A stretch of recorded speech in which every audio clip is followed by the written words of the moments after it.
Well, I think that's a good question. I mean, it's really good in the sense that, you know, we've always had this big man politics that we've always had in Africa since independence, you know, some 60 years from now. But I think the key question, though, is what do we really mean by democracy? That is the question that we should struggle with, or we struggle with. I mean, as a student of international relations, that's one of the things that I will want us to struggle with. What kind of values and principles do we want to apply when we change leaders or not change leaders? I realize that in our traditional system, a king or a queen could be the steward. It wasn't just all men, so there's some queens. And, my good friend in the back also has written a book just recently on the account of Ghana. And he mentioned some of that instances of rulership in his prose. So I think we have to be reflective, and I think that's what we need. I think we've just become too much of copycats. It's funny because, you know, even those presidents who want to stay in power forever, they still, you know, organize elections. I mean, in a Western way to elect somebody. And I think, as you say, it's a good thing. We have to reflect on that. Do we want to be? Do we want to copy this, you know, democracy? We want to take and adapt to the African culture, or we want to just use the African way of leading? Which is on Max Weber's concepts of what legitimacy really means, and he talked about the traditional, he talked about the rational, and he talked about the historical, or charismatic, I should say. But you should realize that those three concepts are not necessarily, they're not separate. I mean, they're not mutually exclusive. They can still happen at the same time. If you look at Britain, Britain has a monarchy.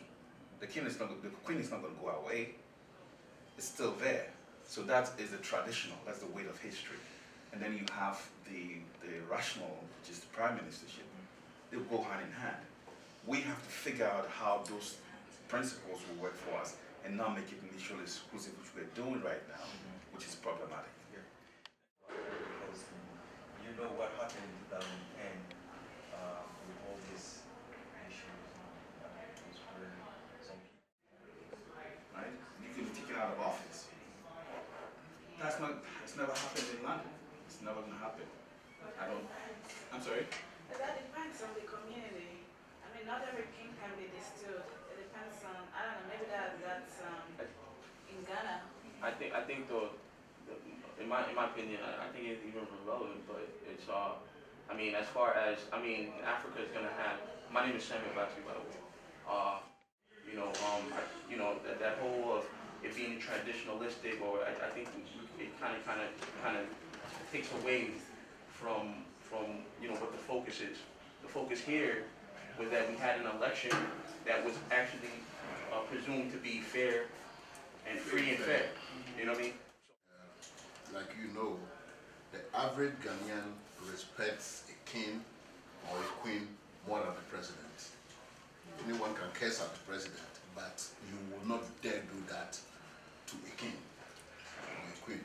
I think what happened was that something went wrong in terms of maybe delineating the two, or when the British eventually took over Ghana, they tried to do away with our sort of leadership. But in fact, if you go to a king's palace, a typical king's palace, that's where you see practical democracy at its best. You have to live amongst them to see the sort of democracy. It's practical. Do you want to talk about those three things that in your book there? Would you not deviate a little bit? Well, it's still relevant. The book is the Akan people. It's about Akan, and I'm Akan, and Professor Akono also is Akan. The Akan has a lot of metaphors. I believe, like so many. You haven't done that here. The what? Not many. Oh, like so many other African countries.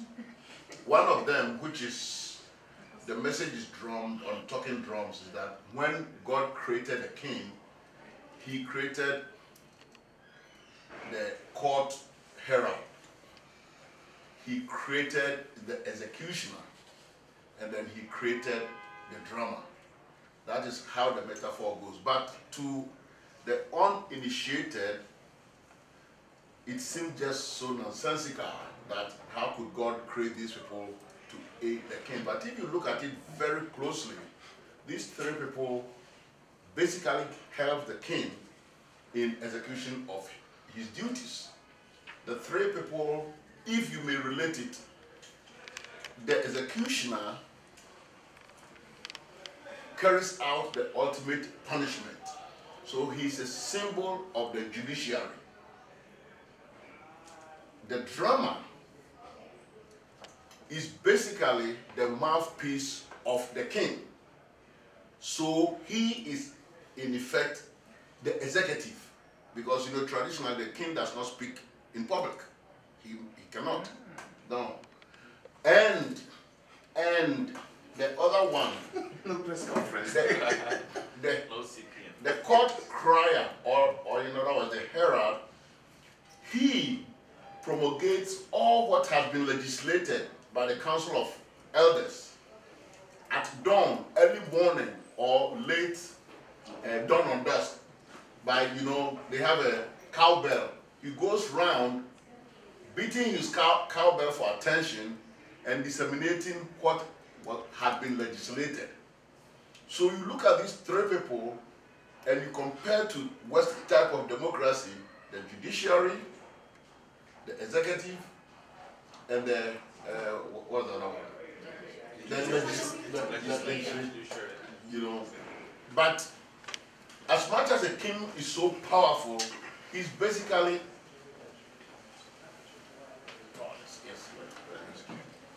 I think, as much as a king is so powerful, his power is as strong as the people around him. Which means that he cannot make some decisions arbitrarily. Absolutely. No king can arbitrarily pass a law. No king. You'll be gone. You'll be destroyed. You know. So what I'm trying to say, I don't know, but somehow the British, or maybe Europeans in general, they saw the effectiveness of our leadership, traditional leadership, and like everything else, they decided to dismantle it. And now without going to school and the rest, we have attempted to force Western democracy on our people, and so many of them are not working. In fact, some of these, like maybe, I was saying on our radio program that I think even though we have presidents and prime ministers who don't want things, and Chris, that's why when the 4 or 8 years come, they don't want to go. Maybe I'm sorry. The whole tribalism. First of all, I was born here, but I'm Nigerian. My family is Nigerian, from the Niger Delta, from the South. But again, I understand we're talking about the tribalism of Africa, you know. But my thing is, how did that focus into what happened in Nigeria as far as the political landscape? You know, I guess we're doing the history. I don't know. But my thinking is, you know, we're focused on the democracy of what just happened on the political landscape, where people's votes were actually counted this time. What occurs to me is that you had a situation, you've had numerous situations before, just speaking to Nigeria, numerous situations where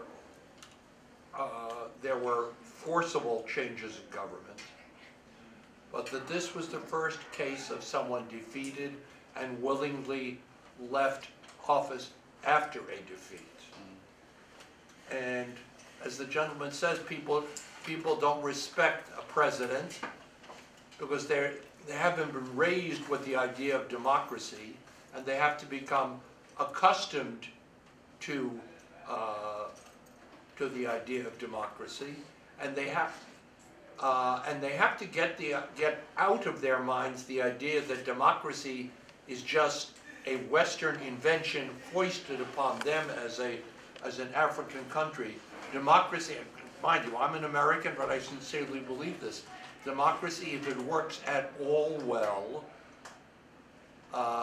is a form of government that has universal appeal and universal benefit to the greatest number of people. As I think it was Churchill said, democracy is a very bad form of government except that all the others are so much worse.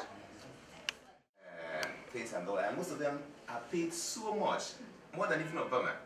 You know, so you ask the question, you know, is this something some African countries can afford to, you know, can they afford it, you know, or do we even do it in such a way that it fits into our own budget, our own priorities, rather than just copying America the way they have done their own? Yes. I think both of them, Harry Reid and... They don't even have a Senate president here. The vice president is more like the Senate president, but Nigeria created their own. Right, well, they wanted to copy well, America very well, well. okay, I look at the Senate president of Nigeria being the Senate majority leader. Yes. All right, Harry Reid is let's be honest, he's a multi-millionaire. He's a multi-millionaire, and the Senate president now, Senate leader now, who would be considered, I guess, the Senate president in Nigeria, which is from Kentucky, Mitch McConnell. Mitch McConnell is also a millionaire. The thing is that a lot of people in Congress, they're millionaires, but they don't exemplify it as how they do in Nigeria. So in Nigeria, they exploit it. In the United States, it's common. No, because how did they become millionaires here as compared to? Well, I mean, they have private practices. I mean, Precisely. So their money was probably genuinely made. And that is the big difference between most of our leaders, including parliamentarians. No, that's not a fair statement. I would disagree with that as well, because there's a lot of people who are in Congress in Nigeria that have been able to that they have businesses that they've been able to make it genuinely. Well, you're looking at two different ways in which the nations generate their income. Whereas in Nigeria, a lot of people rely on the government to generate income. Correct. So, absolutely. but here you have like private practices, you have private, commercial enterprises. Okay. So you can't really compare the two in that sense. But even in looking at that, even commercials here, if you want to dig deeper into the politicians you're talking about here, they do have like their political incentives for their capital businesses. Correct. So you can't really compare the two in that sense. Historically, there was a change that occurred there that has never happened ever. And we thought it's a very unique thing, and we wanted to look at it, discuss it, and perhaps even look forward to the future and how this change can be sustained. And we think that journalists, or media generally, journalists being midwives of democracy, will be central in making that change sustainable. And of course, information is the lifeblood of democracy, and the way we manage information can be critical in the way we're able to achieve the sustainable democracy we're talking about. And that is why we thought it's necessary to bring in an independent journalist to this country who actually has seen it all from beginning to the end, and all the evolution that has taken place in Nigeria since even the Second Republic and up to this point, to share some perspectives on how they were able to report the events, cover the stories, and what actually happened, or even sometimes certain things that happen behind the headlines, because it's not everything that you see on the pages of newspapers actually. Those are not just what happened. There are a series of things that happen behind the headlines. So, and journalists are in a position to know some of these things. And perhaps if he shares this information with us, and we are able to really examine that, it will also help us to understand the country better. And perhaps even in our analysis and our reporting here and there, we can help the country in one way or another.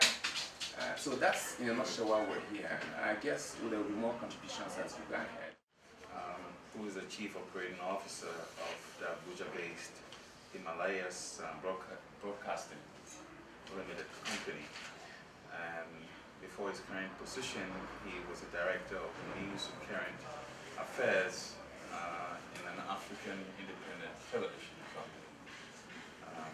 So I don't want us to spend too much time. His work speaks for itself. He's a veteran journalist. So I wouldn't want us to hold us because we've spent some time already. So I'll just move it over to him. And our other gentleman. Actually, yeah, he is actually from the Nigerian Mission.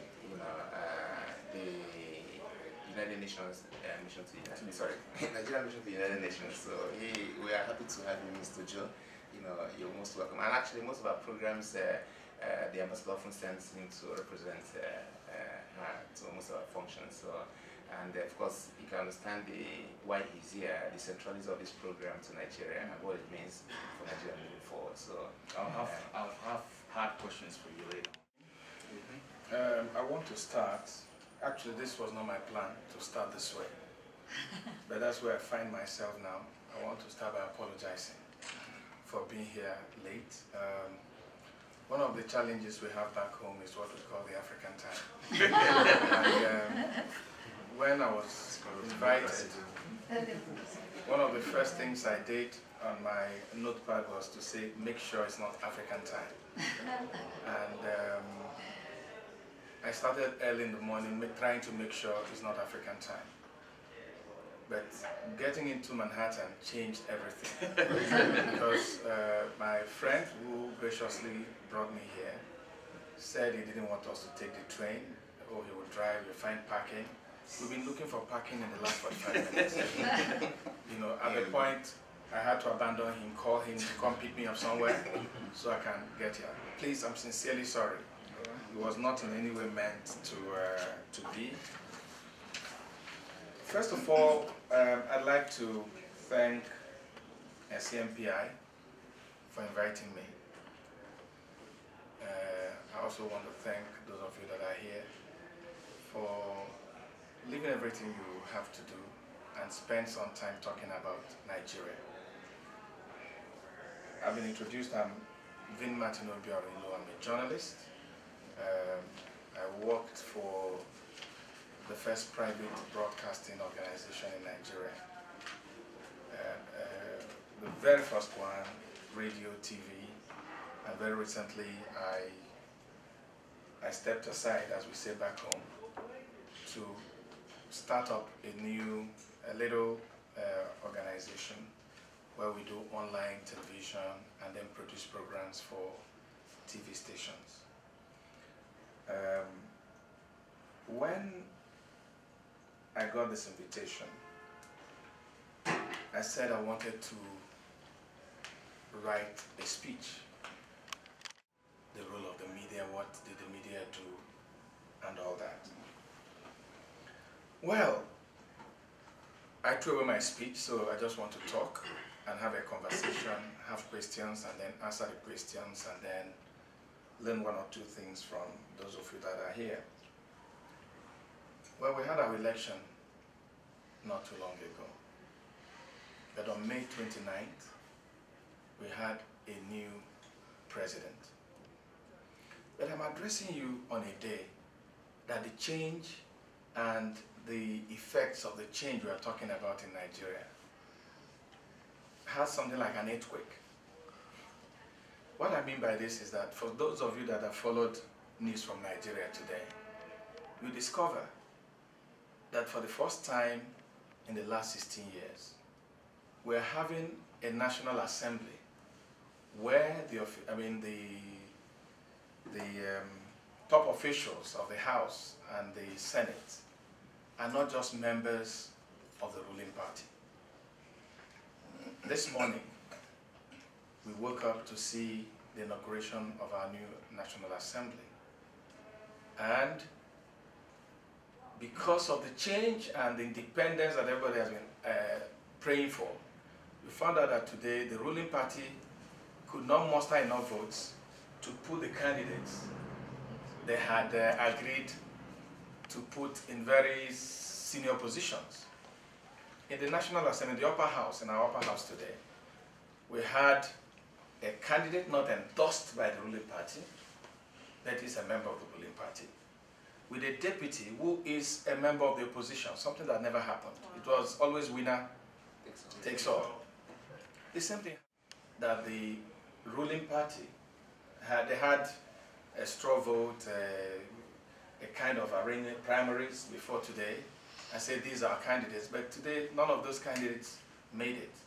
We had entirely different people. But the joy of it is that if you call it sharing, you have power in the National Assembly being shared between the opposition and the ruling parties, something that has never happened in our country. So as I speak to you, you have the ruling party protesting from here to there. Oh, we don't agree with what happened. But the Senate President has been sworn in, the Speaker of the House has been sworn in, and in the next few days we'll see what's going to happen of the media. Why am I saying so? For the little time he was president, when we had military rule, that was, those few months were the months we had the worst decrees, because when the military is in power, they rule by decrees. That was a period we had the worst decrees, the most draconian decrees that, you know, did a lot to the freedom of the press. Actually, 2 celebrated journalists had to go to jail within that period, and it was one of the darkest times as it concerns free press and all that. So when he became a politician about 16 years ago, the press never liked his face. The press never treated him with any kid gloves. They saw him as an enemy. So, of course, for those of you that know a little about Buhari, he's been trying to be president in the last 4 elections, only succeeding this time. But all those times, one of the greatest challenges he had was managing this relationship with the press. It wasn't because at that time he was not trying to be friends with the press, but because of his past, it was a very difficult relationship. Yes, almost every Nigerian sees President Buhari as a man that is an anti-corruption crusader. Nobody is contesting that. But what kept bothering a lot of Nigerians from the moment he wanted to be president was, how can this man, who was a dictator in quotes, who ruled by decree, who muscled the press, who even muscled civil society, because it was during his tenure as head of state that one of Nigeria's most popular musicians, Fela Aníkúlápó Kuti, had to be sent to jail. So a lot of people were scared. Was this man, has he repented? Was he ready to move from being a dictator to being a Democrat? It was a very difficult question, not just by the media, but by many Nigerians. Younger politicians in his political party. And the question was, why would he go the first, second, third, and he wants to be president the 4th time? So a lot of people looked at it as someone who has not been able to do the little jobs of leadership, of mentoring younger people to move his dream forward. That was number one. Number two was that a lot of people had issues with Buhari's age. As we speak, Buhari is 72 years, and in the next 4 years, he's going to be 76. And if he wins the election after 4 years, if he's going to do another 4 years, he's going to leave office at the age of 80. So a lot of people were wondering whether Buhari had the strength, the mental alertness and readiness to lead Nigeria. So these were the challenges that everyone was talking about. So you find out that when these campaigns were starting, these areas were areas that the Nigerian media focused on. But something happened. It was not just the traditional media. The last election was probably the second, because in 2011, the social media played some part in the campaigns, in the elections and all that. But in 2015, it played a central role besides the traditional media, the known television stations, the radio stations, the newspapers. So we had another force, the social media. And I think that one thing that also was in Buhari's advantage was that the party tried to redefine this military officer. They tried to take him away from the stereotype and then the mindset of Nigerians that this is the Buhari, the military officer, the man that came with draconian laws and all that. And they tried to sell an entirely different person. The Buhari that was, everybody saw as very serious person who was, who was all business. They tried to sell a relaxed man who just didn't go about fighting corruption, hurting people, and all that. They gave the man a new face. And they were able to do that using the social media.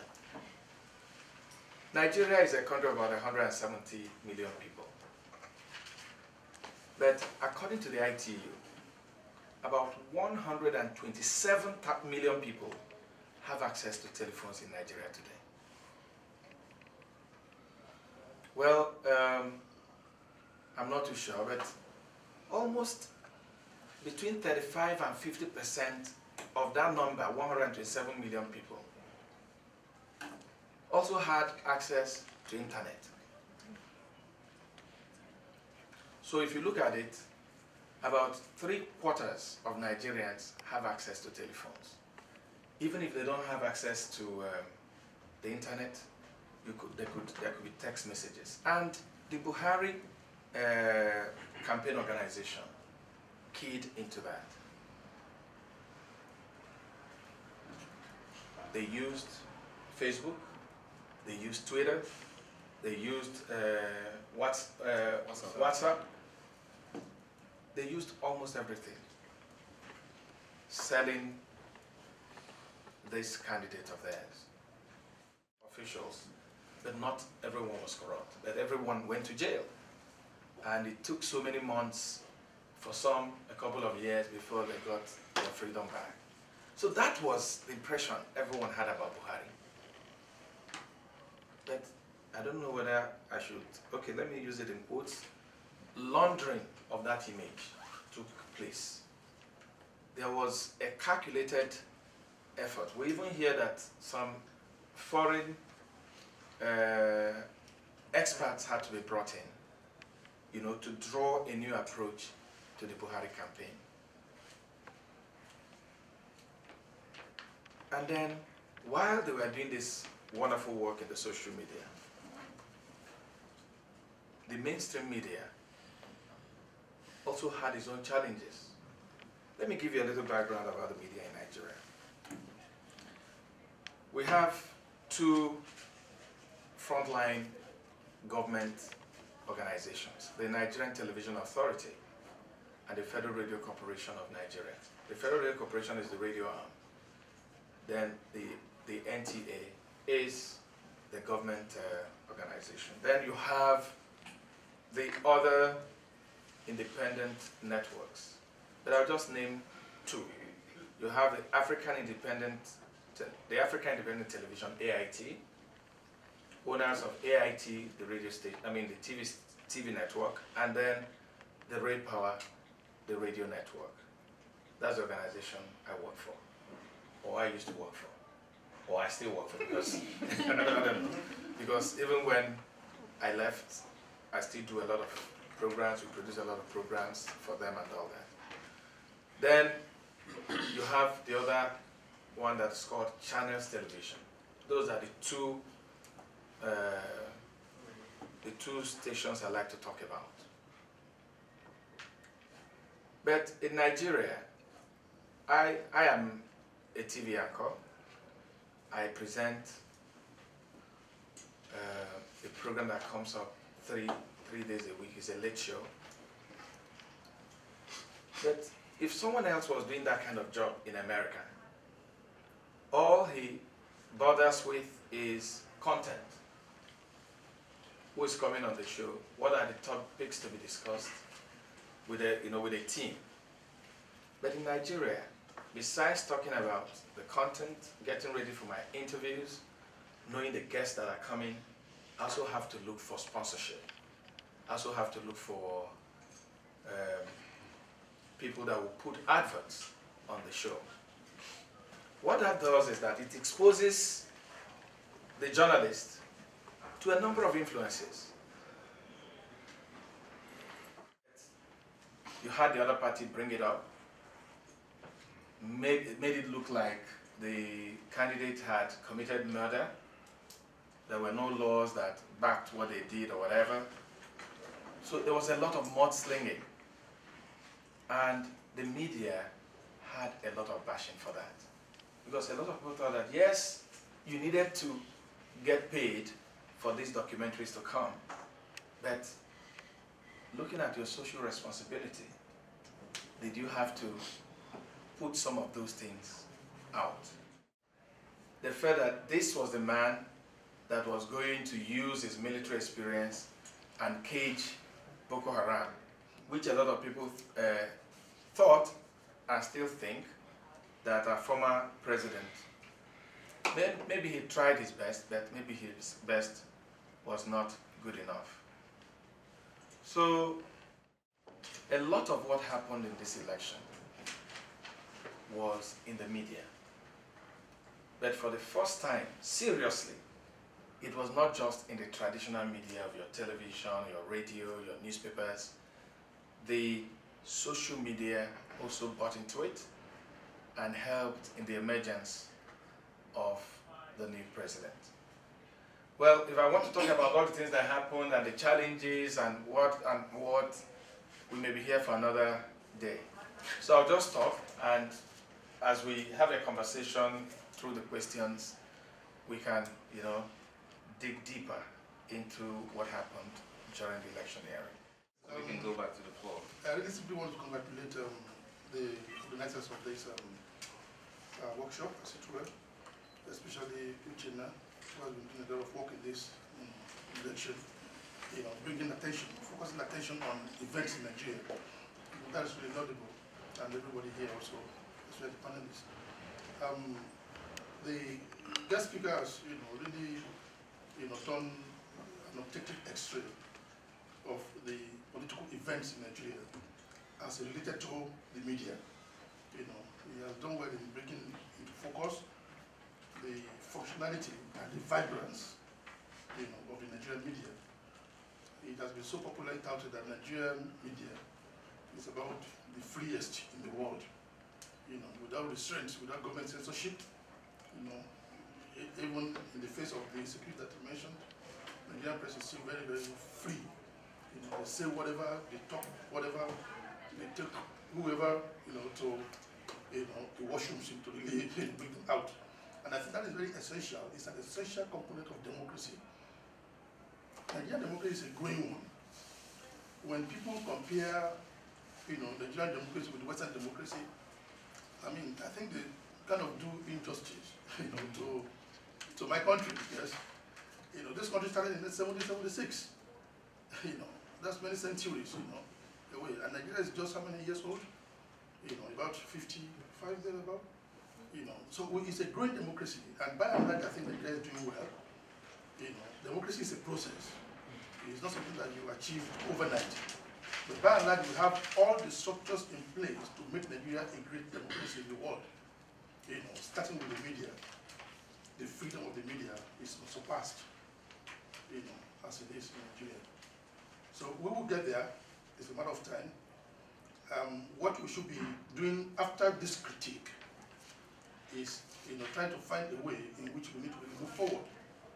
Nigeria with the largest population, black population in the world, and of course the largest economy in Africa, is an engine room of growth that should be encouraged by all, all economic and political stakeholders in the world.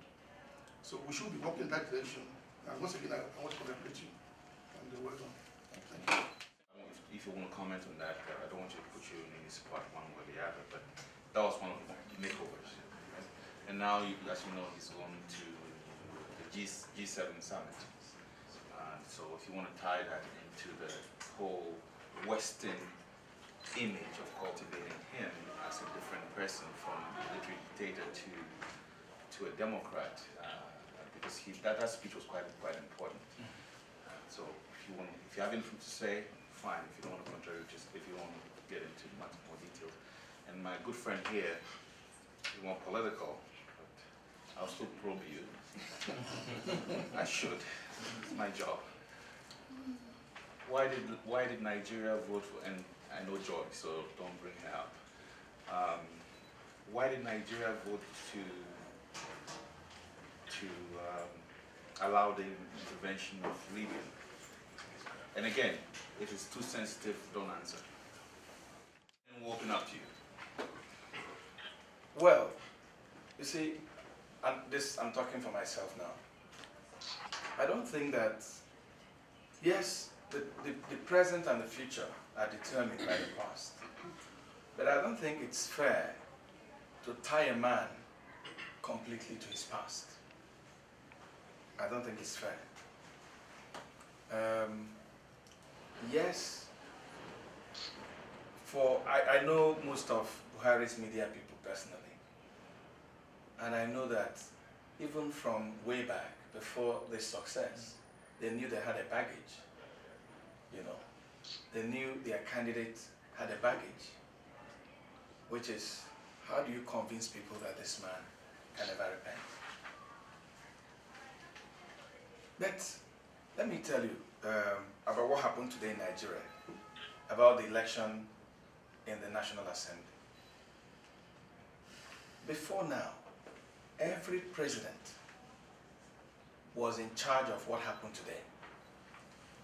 He determined who was going to be Senate President.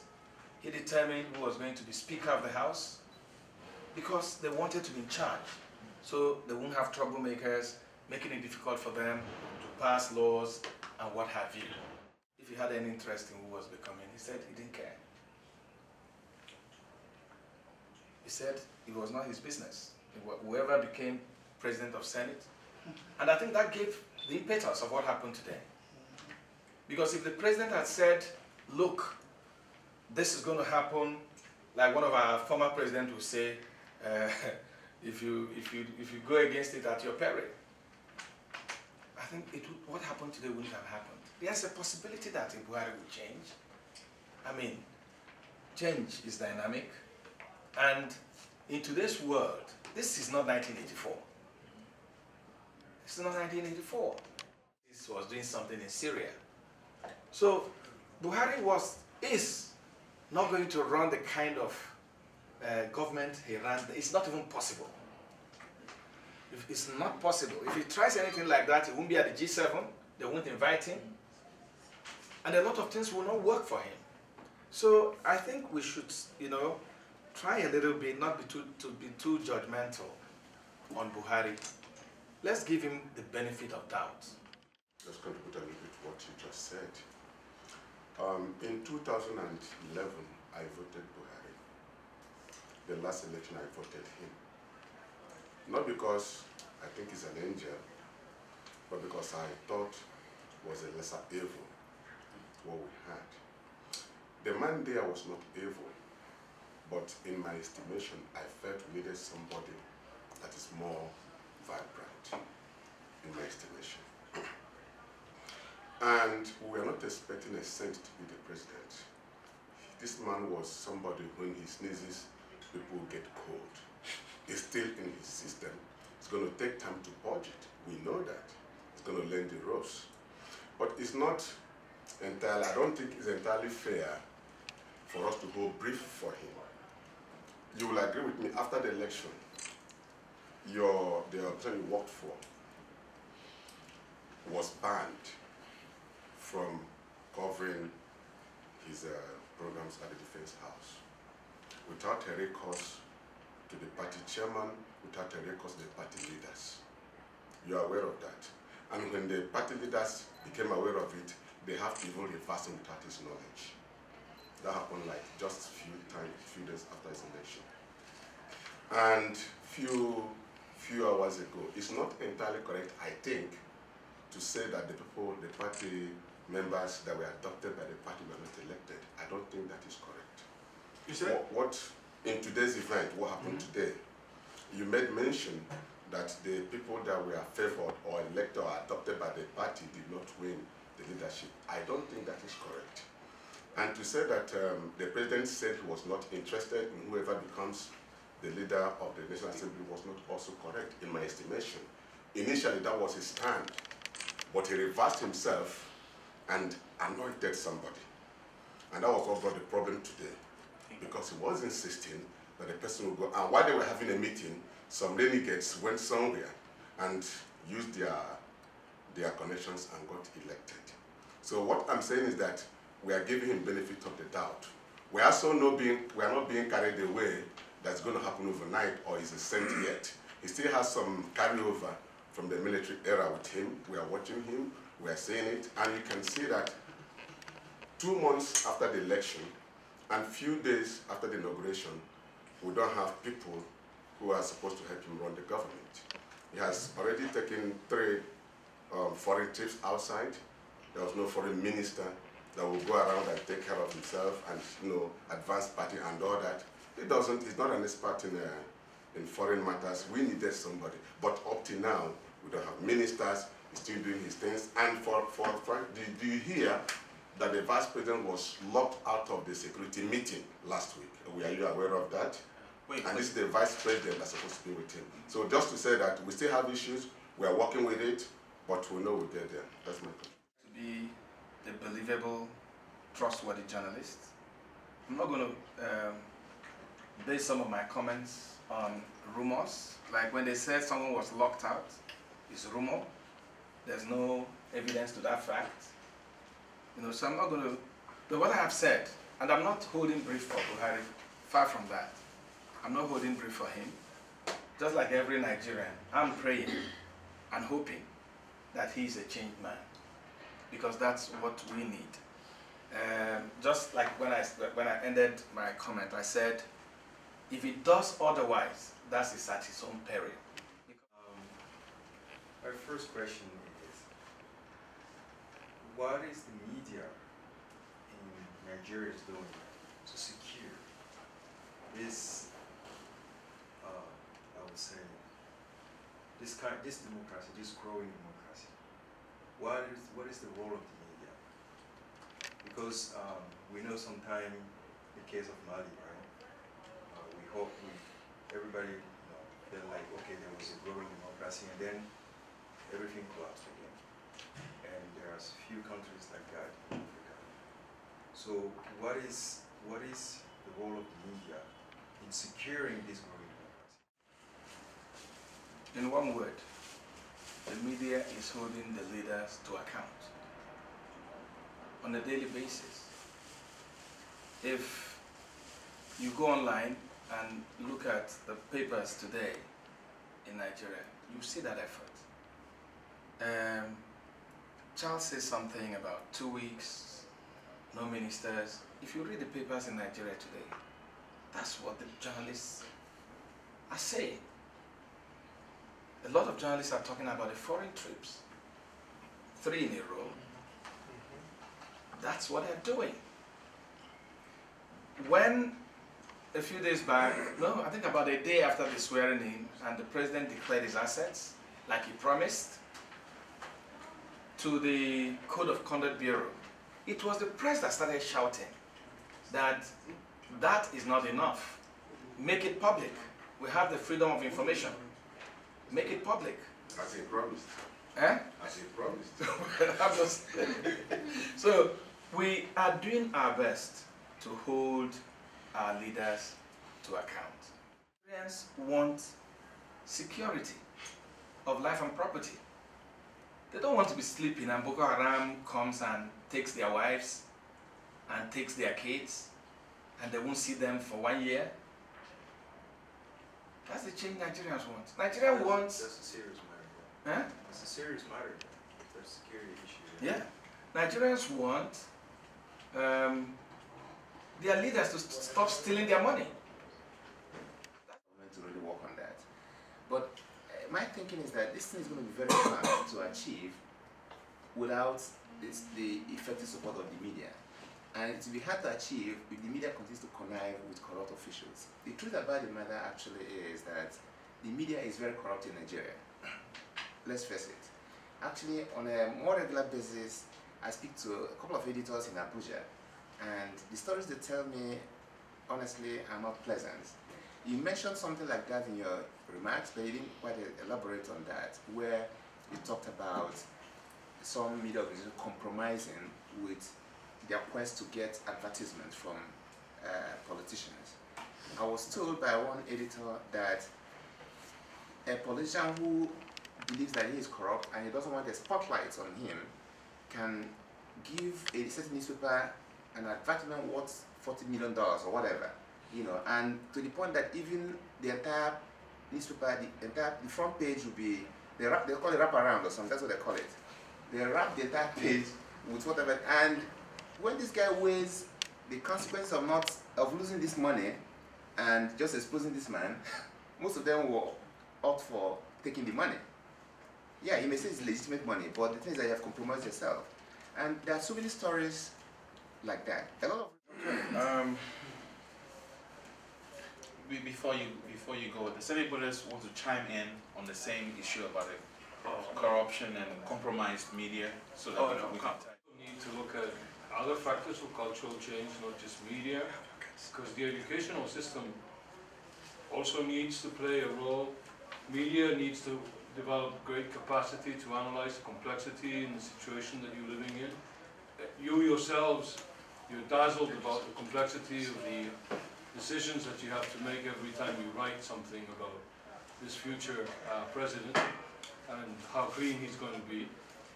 Wouldn't we also need to think about what other institutional developments need to be created in Nigeria in order to ensure greater ability of the media to analyze things like improving the educational system, also the ability of people to understand messages that are more nuanced, that are not so based on gut reactions about security, because everybody can sell you security, but it's very hard, not perhaps to build NASA, as you said, but I'm sure there are many things in the electrical grid and in the power system in Nigeria, like getting petroleum to people.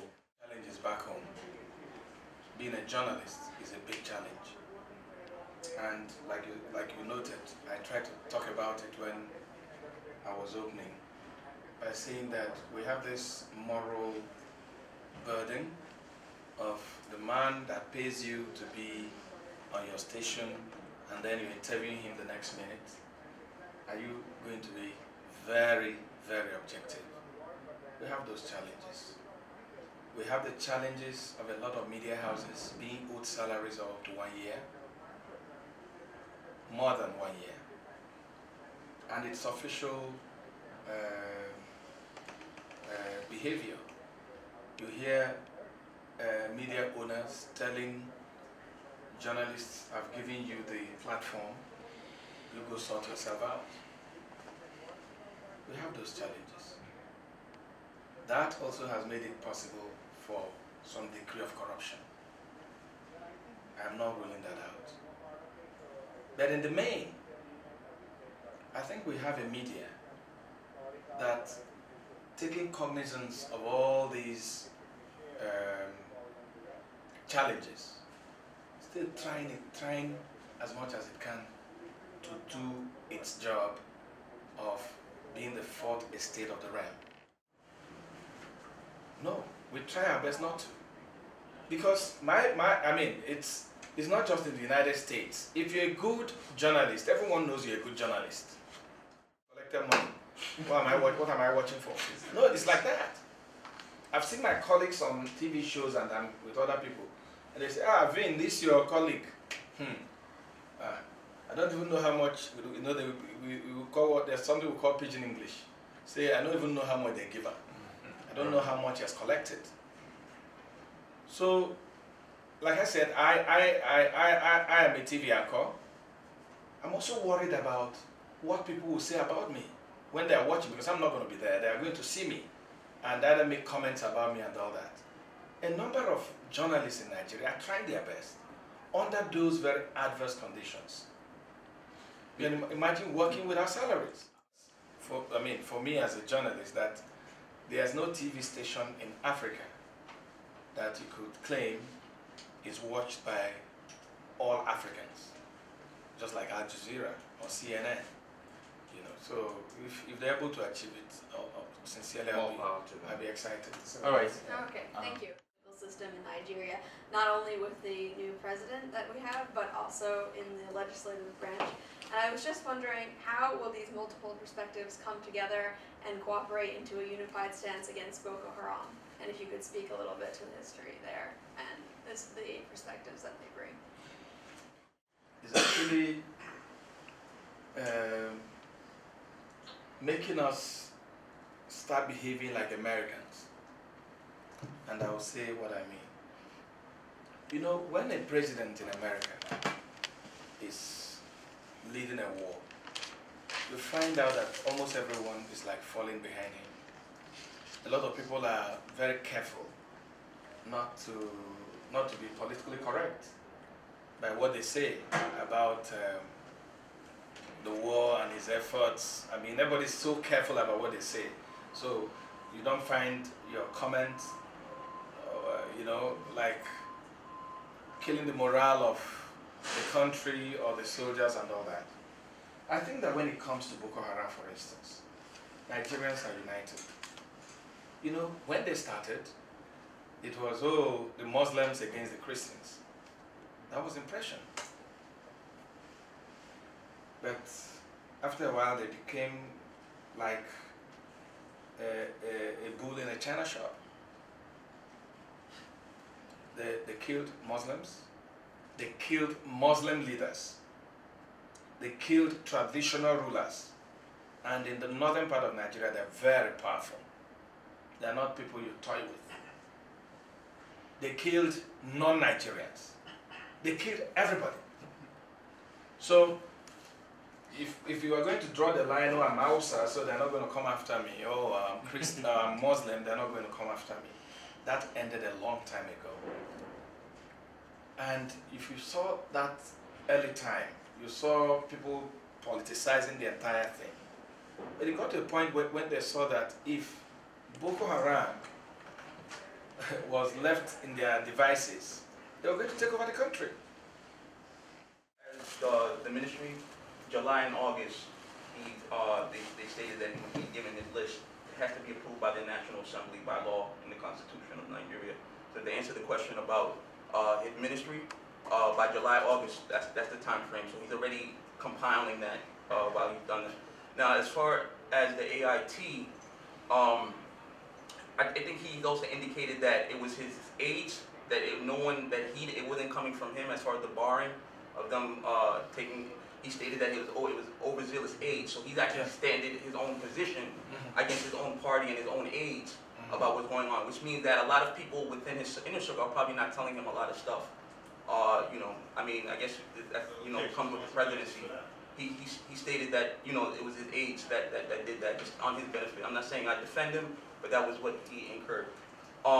Another point about him going to different foreign trips. His main objective when he got elected was tackling Boko Haram. He's starting on a new leaf. He's going to these countries to try to create a force where Nigeria is now taking the leading role. You know, this was the whole point of them moving the base from Abuja to Midori. And they're doing that right now. My question, it has to do with more of the APC. Today, it was funny because early this morning, they elected their new Speaker of the House and their new Senate President. It seems to be that the coalition that Bola Tinubu and Buhari had concocted together, it seems to be falling apart. Today on Channels TV, you know, I don't have Channels TV, but I go onto the website. Lal Mohammed indicated Buhari is not the leader of the APC. He's a product of the party because he was annoyed that his candidates, that the APC's candidates that they wanted to be in the Speaker of the House and the Senate President didn't become that. But Buhari stated that he was going to work with them regardless. It seems to be some type of crack, and me and Dr. Ekwo, we always joke about this, that Tinubu is really the one behind what's going on in Nigeria, and that it's going to be some type of fracture within the party, and it looks like it's starting to crumble now. You know, when you have the APC national spokesperson stating that Buhari, who supposedly, I mean, can you imagine the Democratic Party saying that President Obama is not the leader of the party, that he's a product of the party, that he didn't campaign on his own, or, you know, they enlisted, they're pretty much stating that Buhari is made from them. And when you have the national spokespersons indicating that, to me it looks like it's just a fracture about to just erupt any minute now. They didn't get the candidates that they wanted. Matter of fact, Buhari didn't even come to the meeting. There was a meeting that was supposed to be held yesterday in the morning that he was supposed to preside over. This morning. He didn't show up because they stated that he didn't want to get into internal conflict of picking the presidency. So, and another thing is, Sakari, who's the Senate President, and Gabra, who's I think his name is Gabra. Dogara. They were upset that their own party that they're part of didn't choose them. And they stated that they don't want to go to any meeting, and so that their followers followed them. And made a coalition pact. So to me, it looks like it's almost business as usual. Okay. You know, it's just different faces. That can supervise the media and say, you know, certain things you're doing, it's kind of conflict of interest. Then that, I think, would help, you know, sort out the media situation. My question was, there's you know, you mentioned social media and the power of social media. And we all know Sahara TV. There was an incident on social media with Sahara TV journalist accosting President Mugabe when he came for the inauguration. What's your take on that? What's your take on the journalistic approach? And was it, you know, there's been a lot of debate on social media about it was rude, it was wrong, it was unprofessional. So what's your take? I'd like to hear your take on that. Effectively, because the problem is when you have huge unregulated cash flow into the political system, that presents a formidable barrier for anyone aspiring to be a political figure. Not to say that, you know, speak of the current opposition. He managed to win, but you mentioned the PDP has a lot of money to spend. So just look, if anyone had believed that when all these parties come together, that is going to be all smooth sailing, I think that person is living in quotes something paradise. I don't want fool's paradise. I can say it for you. So let me give you an idea of what the APC looks like. There are about three major parties. Let's forget APGA, because it wasn't actually a main contender and was not in contention even in the formation. You had the CPC, the party of the President Buhari, CPC, which to a large extent is or was a northern party. And then you had the new PDP. The new PDP was disenchanted members of the PDP that had to leave the PDP when the governor of the oil-rich River State, had issues with the president, Governor Amechi, and then a lot of other governors had issues too, so they moved. So you had these three powerful blocks. And this whole APC coming together was just for one purpose, to take power from PDP. I'm talking as me, my understanding. It wasn't because they love Nigeria so much. I don't know if you understand what I mean. And this is politics everywhere. Yeah. They wanted power. So they call them unusual bedfellows. Yeah. You know? Strange bedfellows. Strange bedfellows, they had to come together. What was the focus? Take power.